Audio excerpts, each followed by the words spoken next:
Step 6 is about risk analysis and reporting. And risk analysis isn't something you do once. This is an ongoing process. In this step, in this section, we're going to be dealing with building threat profiles, building a threat matrix, building individual staff risk assessments, and also incident reporting.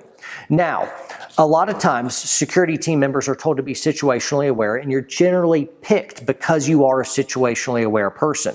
But without knowing what to look for, you're situationally aware and you're spending your time and energy focusing on the wrong things. It's not just looking at everything and noticing everything. You got to hone in on the most important stuff as it relates to security.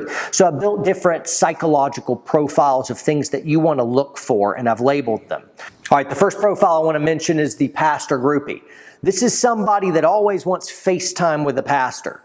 They want to be sewed to the hip, matching tattoos, tandem bikes. They don't really develop lots of other relationships with people around the church. It's just them, unrestricted access, always becoming more and more close besties with the pastor.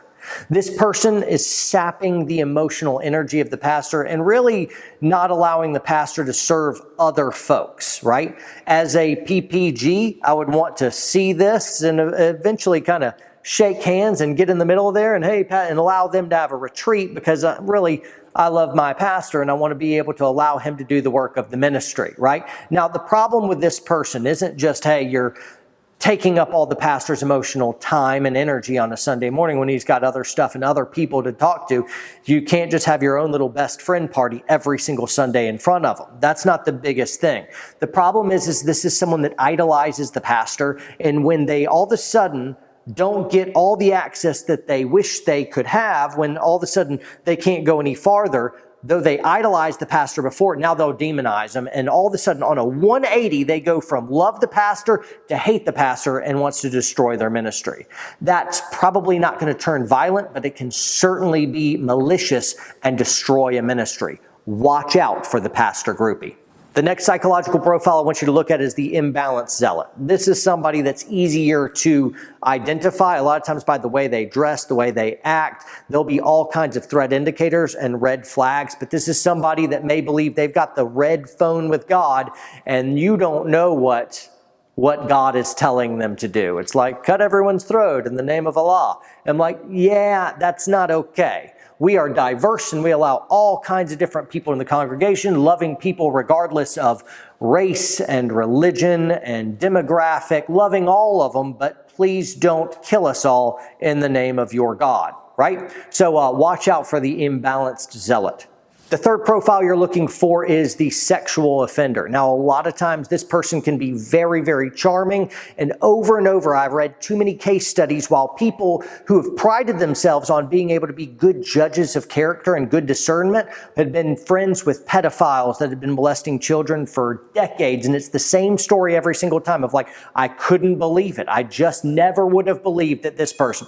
We all like to think that we'd spot them, but a lot of times with sexual offenders, you won't. So make sure you're scanning the sex offender registry for your area, understand who those sex offenders are, and anyone that's serving in your church conducts background checks. Also understand all the tactics of a sexual predator, all their grooming practices, who they target, how they target, why they target. Here, your best defense is education. Beware the sexual predator. They're everywhere. It's an epidemic. The fourth psychological profile to look at is the psychopath, or in some cases, the sociopath. A lot of times this person is very socially astute, but they have a different game. These are kind of master predators in the way they approach. You don't see them coming, and they have nefarious intent. Understand knowing what to look for. Trust your gut around these people. If you find somebody that really just gives you a hair stands up on the back of your neck, make sure you talk to other people about that. Start documenting, building a profile, and get somebody, like if you have detectives in the audience, have their attention so that they can start covering down. These are incredibly difficult to spot, and the effects of what these people can do in terms of violence are very, very bad. So make sure you're watching out for that profile. The next one to look at is the scorned lover. people who are dealing with heartbreak and anger and the passionate fires of romance can make an explosive combination. So for instance, somebody's marriage is on the rocks, or somebody has an affair with someone else, and they believe that some type of counsel from a pastor or someone else on staff led to the relationship breaking apart, or they suspect that there's a relationship going on with someone on staff. Stuff can go sideways in a hurry. So you want to watch out for those failed relationships, and anybody that comes out of a counseling session or is attached to somebody that has shown any indication of violence. That's something that should be filled out in an incident report card, and allow the security team to be able to cover down on that and know what they're looking for. The scorned lover represents a possible threat of violence. The next profile to look at is the upset parent. Upset parents, a lot of times they can be de-escalated pretty easily just by listening, hearing, and offering a helping hand. But if you handle these people wrong, all kinds of real bad things can happen. We took it as a case in point earlier. What happens if there's custody issues and somebody doesn't have access to their kids, and then they come to church to be able to get that kid out of service early, and that's really actually a kidnapping. So you got to be ready for that upset parent. Make sure if you have any question about it, hey, just call your LEO over to be able to stand there, and you'll be amazed at how really upset folks will all of a sudden start behaving a lot better just because there's a cop standing beside them. So don't be afraid to be a little bit smarter, de-escalate, listen, and don't quickly release a kid into the upset parent's hands just because they threw a tantrum. You have a system for checking kids in and out. You have to go by the system, and that's the policy. The last to look at is the juvenile delinquent. Sometimes they're trying to steal property or destroy property, and while that is a risk for the church, it's not really a violence risk as much. But we've seen a lot of active shooters be young, disturbed kids with psychological problems snapping. A lot of times it's the socially awkward, the one that was really nice, and then all of a sudden they just snapped. And so being able to understand what the different threat indicators are and watch for that troubled youth, and don't underestimate the violence that could come from them. So that should do it for our threat profiles. The next piece under our risk analysis and reporting for step 6 is our threat matrix.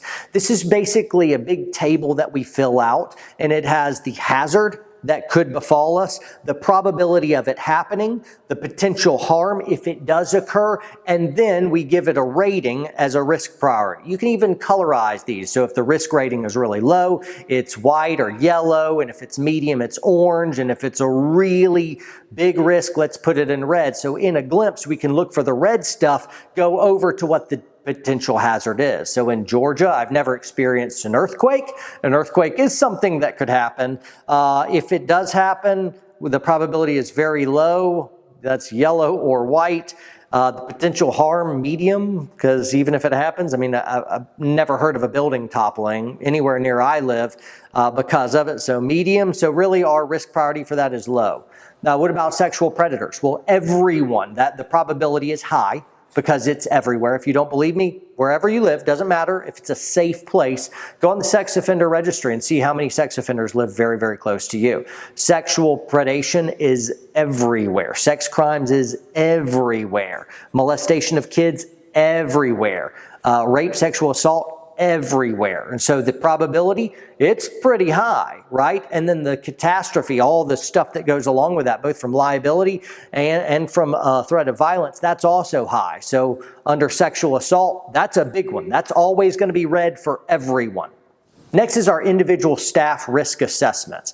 Everyone on your staff, whether they're security members or not, should fill out one of these. This will give you a glimpse of their personal lives and any personal threats they have. Remember, if they're part of your church, they can bring their personal threats into a church context. So for instance, if they have a stalker, well, now the church has a stalker problem because one of your staff members does. So allowing them to really identify that. And a lot of women especially live in denial about different stuff, or they won't really choose to face the music, especially if they're sweet and on staff at church.